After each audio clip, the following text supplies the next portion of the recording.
السلام عليكم اخواني اخواتي متتبعي القناه، كنرجع لكم اليوم من جديد بفيديو اخر اللي هو غادي نتكلم فيه على الادويه، وغادي نتكلم كذلك عاوتاني على العلف وعلى طريقه التسويق. كاين بعض الاخوان اللي سولوني هذه الاسئله، اليوم ان شاء الله غادي نجاوب جميع الاخوان. وما تنساوش اللي مازال ما دارش لنا اشتراك، دير لنا اشتراك ودعمونا في القناه كذلك. ان شاء الله ما نبخل على حتى شي واحد بشي معلومه.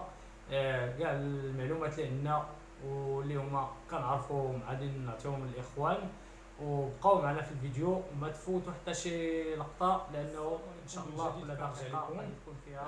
الاخوان، بالنسبه للناس اللي كتسول على التغذيه، عندنا جوج انواع او لا حتى ثلاثه نتاع الانواع اللي كنستعمل انا في التغذيه.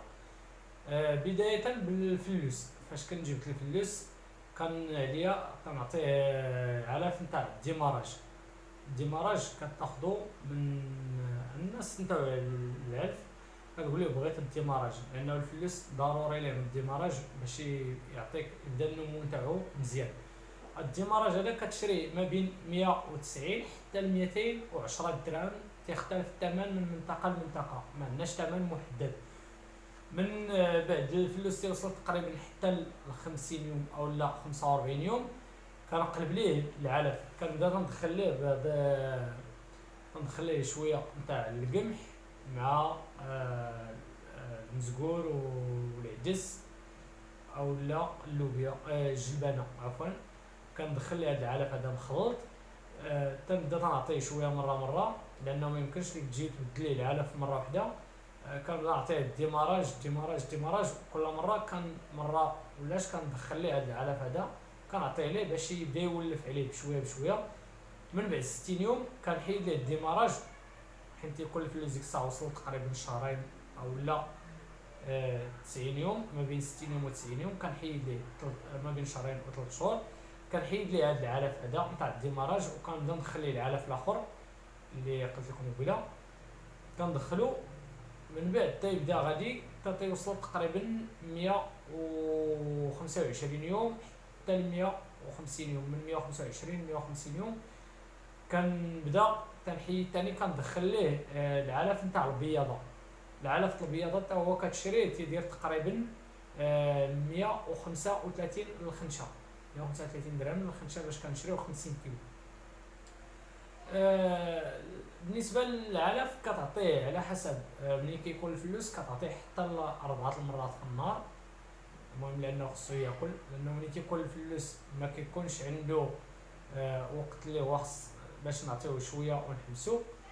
من بعد المده نتاع ملي كيكبر كيولي لينا عتوقه او لا دجاجه او لا فروج، كنبداو نعطيوه علف نتاع البياضه مع العلف الاخر نتاع القمح واللوبيا نتاع الجلبانه عفوا وكيكرا، وتيكون فيه كذلك المزقول الذره. كنبداو تنعطيو ليهم مره خصنا ندخلو ليهم النخاله والخبز وكذلك الشعير. الشعير في الحال سخون ما نعطيوش لهم بزاف، لانه الشعير في الحال سخون كيصهدهم بزاف. نحاولوا نعطيو لهم على الاقل واحد 2 مرات في الاسبوع نعطيوهم الشعير. بالنسبه للنخاله والخبز ثاني ما نكثروهمش لهم، لان الا كثرنا لهم ثاني الخبز والنخاله كنربيو فيهم الشحمه كيتوقفوا لنا على البيض، ما تبقاش يعطيونا الانتاجيه البيض مزيانه. بالنسبه كذلك القمح حتى هو ما نعطيوش لهم كثير، لانه حتى هو تيوقف لنا الانتاجيه تاع البيض، لانه باش ما كان القمح كثير كيوقف لنا انتاجيه نتاع البيض. معلومه اخرى الاخوان، ضروري نشريو واحد الرمله راه كيستعملوها الناس نتاع الزريعه، الناس اللي كيبيعوا الزريعه هي فاش يقليو هذيك الرمله نتاع البحر تكون. الرمله هذه كما قلت تتكون هي خاصه فيها الكوكياج، لانه كنستعملوها للدجاج على قبال البيض. كما كنعرفوا الدجاج عنده الكنصه، ضروري تيحتاج شي حاجه اللي يطحن بها، وهي كتساعد كذلك هذه الرمله في الكالسيوم، كتعطي الكالسيوم للدجاج. القشرات البيض ضروري لها من الكالسيوم، الا ما عندناش الكالسيوم ما كطلعش لنا القشره نتاع البيض مزيانه، او لا كتكون شبه منعدمه حتى المنعدمه. الا كنا كنعطيو الحوايج اللي ما فيهمش الكالسيوم او لا التغذيه عندنا قليل فيها الكالسيوم. بالنسبه لوقت الصيف انا كنعطي كذلك تندخل الخضره. بحال في النهار كنعطي عدد الوجبات اللي كنعطي دابا حاليا للدجاج اللي عندي، كنعطيه الصباح بكري، كنخلط ليه النخاله او لا مع شويه نتاع الخبز، واحد شويه ما كنكثرش النخاله والخبز، اما كنعطي واحد شوي، وكنزيد عليها الشعير لانه تيكون الحال باقي بارد هذاك الصباح بكري مع ديك 8 الصباح. من بعد وسط النهار مع ديك 12 ولاش كنجيب ديك الخضره مطيشه، شويه الخس، المعدنوس، بصله، كنخلط لهم هادشي وكنعطي لهم لانه كيبرد عليهم في وقيته تاع الصهد، مزيانه لهم هذاك الشيء. ولا تكون بحال الخضره اللي كتشاف في الدار او لا تنقيات الخضره اللي كتستعمل في الدار مزيانه، نبداو نعطيو عليهم وسط النهار لانه كتبرد عليهم.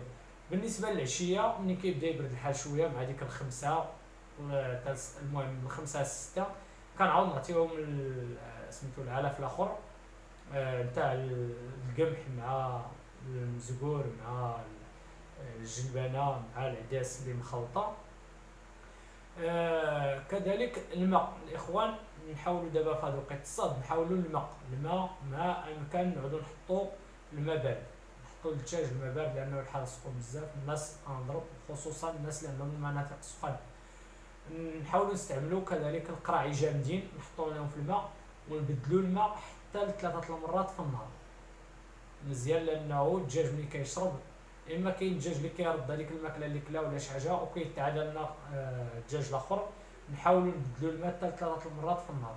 هذا مازال حنا ما كنهضروش، لا مازال ما استعملنا لا دواء لا والو، القطيع مزيان سالم ما فيه حتى شي حاجه، نحاولوا نبدلوا الماء ثلاثه لاربعه المرات في النهار. بالنسبه كذلك الادويه اللي كنستعمل، انا اول حاجه كنت استعملت كفيتامين، استعملت دواء ها هو كولوكس كما اللي تشوفوا. هذا الدواء كولوكس كنت استعملته كفيتامين، اول مره كنت جدو استعملته. ما كنتش عارف في الاول، ما كانش عندي معلومه وداك الشيء، تنستعمل هذا الدواء دا، بدا الدجاج عندي ولا فيه الشخير، كتسمعوا كيشخر وبزاف ماشي شويه، طورات فيه الحاله ماشي في الدرجه الاولى ولا الدرجه الثانيه، نقدر وصل لي نقدر التشخيص اللي استعملت او اللي عملت للدجاج وصلت للمرحله الثالثه من المرض. من بعد وليت خديت ليه الدواء نتاع دوكسينوفا، ها هو كما غادي نوريكم. هذا ديكسونوفا مزيان يبقى عندنا في المنزل ويكون عندنا في الصيدليه، كيدير تقريبا شي 40 درهم باش كنت خديته من عند البيطاري. هذا مزيان، كنستعمل معلقه صغيره، ديك المعلقه باش نخلطوا القهوه، المعلقه الصغيره اللي كنديروا السنيده كنعمرها وكنديرها في 5 يطرو الماء، 5 يطرو. الا القطيع عندي كيشرب 5 يطرو في الماء كنحط معلقه، كنستعمل 10 يطرو الماء كندير 2 معالق وكنخليه مده 24 ساعه. من بعد 24 ساعه كنحيدو، كنستعمل هذا الدواء هذا مده 5 ايام، 5 ايام كنستعملو هذا الدواء هذا مده 5 ايام. من بعد كنحيد هذا الدواء هذا وكنستعمل فيتامين، كندخل فيتامين اخر دخلته ها هو فيتامين نوفا، ها هو كما كتشوفوا انا راه باقي كنستعملو حاليا، اليوم الاخر عندي فيه باش نعاود نوقفو. هذا فيتامين نوفا هذا تيدير تقريبا شي 30 درهم باش تا هو كنت شريتو، هو زايد على هذا كولوكس، زايد عليه في شي فيتامينات ما لقيتهمش فاش قريتو بحثت، لقيت بانه هذا زايد على هذا كولوكس في شي فيتامينات ما كاينينش في هذا. المهم الاخوان انا استعملت هذا مزيان الحمد لله، دابا الشخير تحيد، ومع هذا اللي استعملت هذا دوكسينوفا اللي استعملته مزيان الحمد لله، الشخير ما بقاش. دابا كملت 5 ايام وحيدته ودخلت الفيتامين تا هو استعملته مده 5 ايام. اذا من اليوم ان شاء الله قطعت الفيتامين وقطعت وما عنديش سميتو العلاج الاخر نتاع الشخير حبستو حتى هو. دابا غادي نوقف هذا الشيء مده 10 ايام، 10 ايام غادي نوقفها، من بعد غادي نعاود نرجع نستعمل ثاني، واخا القطيع تاعي ما مريضش غادي نعاود نرجع ليه هذا دوكسينوفا، غادي نعاود نستعملو مده 5 ايام. قلنا كل معلقه صغيره هذيك تاع القهوه كنعمرها وكنخويها في 5 لتر نتاع الماء من 24 ساعه كنبدلها، ولو يكون باقي عندي الماء خصني نحيدو لانه تيولي مسموم، ما تيبقاش الفعاليه نتاعو، تيولي في عوض العلاج غادي نوليو نمرضوا الدجاج. من بعد كاين دواء اخر اللي هو روكساسان، راه غادي نحط لكم الصوره ديالو غادي تشوفوه حتى هو الاخوان تشريوه. هو داير الثمن شويه ولكن فعال. انا حاليا مازال ما استعملتوش ولكن غادي نشريه ان شاء الله وغادي نوريه للاخوان. انا غادي نوريكم الصوره ديالو لان عندي الصوره ديالو، غادي نوري لكم روكساسان. غير الاخوان لو بغيت تشريوه تقدر تلقاه رخيص في بلاصه وفي بلاصه تلقاه غالي.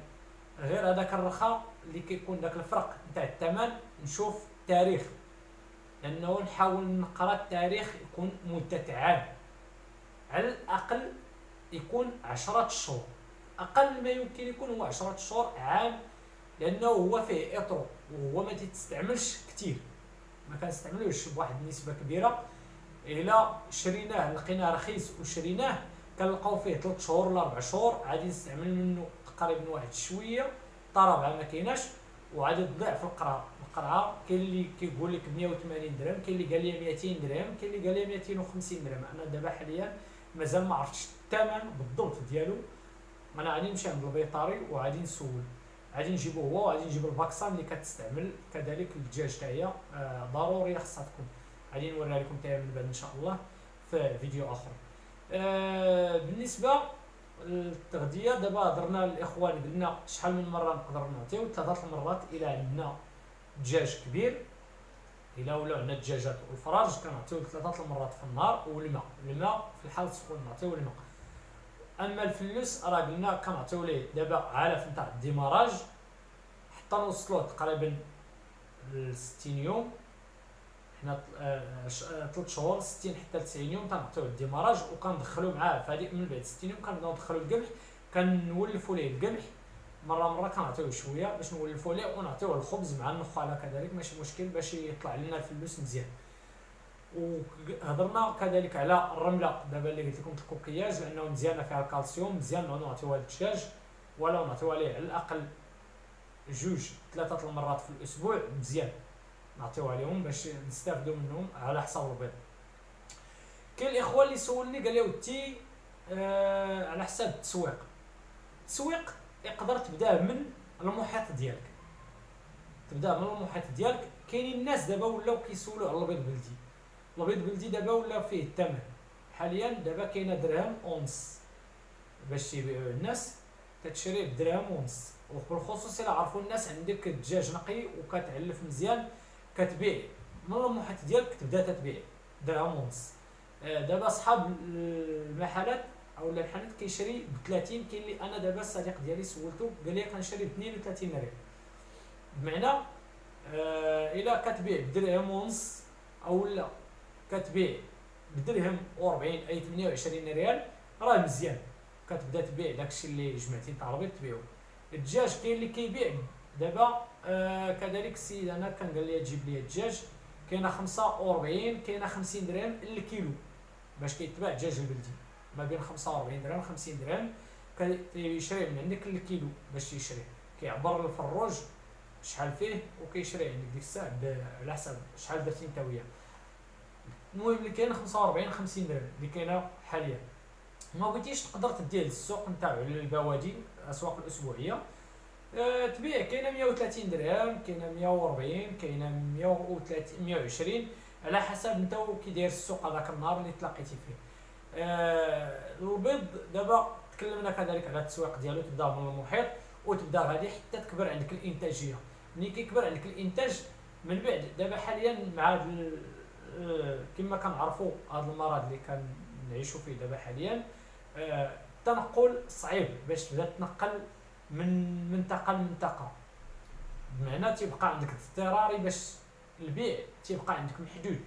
اما من بعد ان شاء الله منين يطلق هذا الشيء وترجع الامور للمجال نتاعها ان شاء الله ونطلب الله يرفع عنا هذا الوباء هذا في اقرب وقت، غادي تكون الامور مزيانه لان ديك الساعه تتولي تشري كيف بغيتي وتتبيع كيف بغيتي، كتولي تمشي للاسواق وتشري.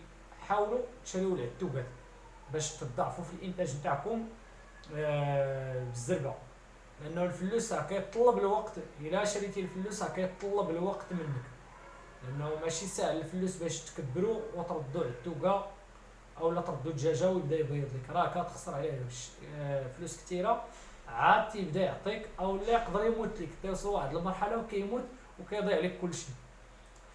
هادشي عن تجربه اللي انا عشتها حاليا ودوزتها، عن تجربه خاصه مني. انا حاليا الفلوس ما باقيش ندخلو لانه الفلوس تيطلب ليا مصاريف كثيره. التوكا كتشريها تقريبا مده تاع 20 يوم شهر كاع كتخرج تبيض لك.